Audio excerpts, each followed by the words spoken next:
Alam mo yung mga kababayan, hindi Mayor's Hour, yung unang title niyan, Ulat sa Bayan, ng Dingalan na, yun nga, napag-usapan namin ni Mayor, na gagawin namin yung programa na yan once a week para mailapit yung mga programa sa katuparan yung pangako ng ating punong bayan, si Mayor Sherwin, na maging transparent sa lahat ng mga kababayan niya sa bayan ng Dingalan sa pamamagitan ng programa sa radyo.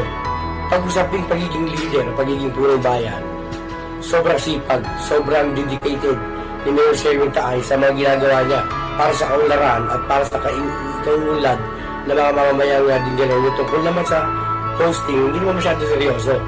Medyo may pagkakuwela rin si Mayor magkausap kami sa hindi naman ganun ka-formal.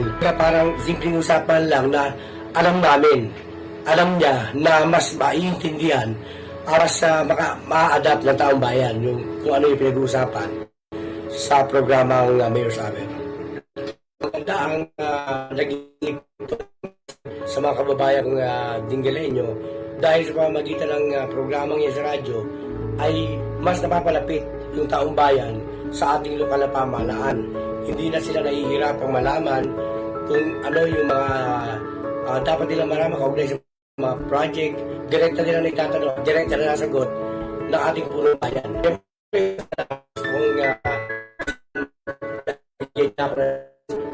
Na maging bahagi ng Mayor Hour, kung hindi dahil sa kanya, hindi malalaman. Kayang-kaya pala. Posible pala. Posible magkaroon ng kolehiyo.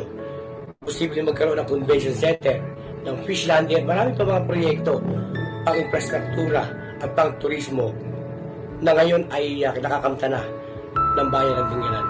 Maraming salamat po. Mabuhay po kayo, maitupok Dingalenyo.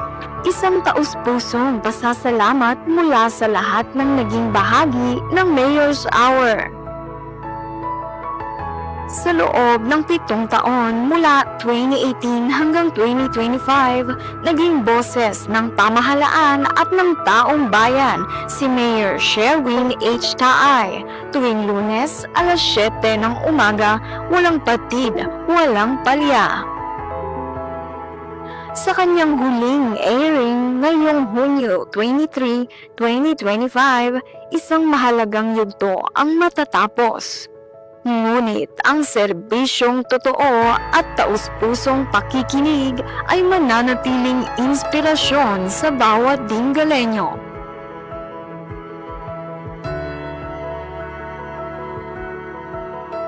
Salamat, Mayor. Ang boses ng serbisyo ay mananatili.